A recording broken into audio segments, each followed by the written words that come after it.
Narito na ang PTV Balita ngayon. Muling iginiit ni Pangulong Ferdinand R. Marcos Jr. sa ASEAN Summit ang pagsasapinal sa Code of Conduct sa South China Sea. Sa kanyang intervention, binigyan din ng Pangulo ang kahalagahan nito upang masiguro ang maritime security at stability sa rehiyon. Ipinunto rin ng Pangulo ang kahalagahan ng diplomasya sa kabila ng geopolitical tension at mga hamon sa trading system sa ASEAN, partikular na ang tariff policy ng Amerika. We underscore the urgent need to accelerate the adoption of a legally binding code of conduct in the South China Sea.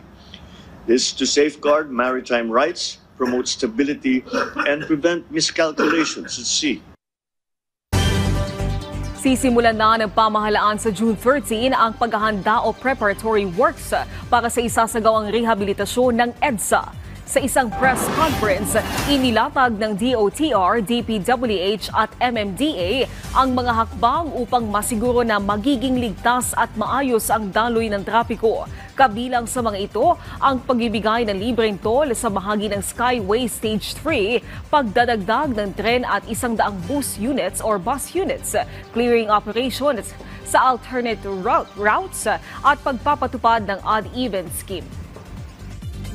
Utos ng ating Pangulo sa amin at sa lahat ng iba pang ahensya na kailangan tulungan tayong lahat para maayos na natin ang EDSA, sabi nga ng Pangulo natin, is once and for all. At yan ang mga balita sa oras na ito. Para sa iba pang update, i-follow at i-like kami sa aming social media sites sa @PTVPH. Ako po si Naomi Tiburcio para sa Pambansang TV sa Bagong Pilipinas.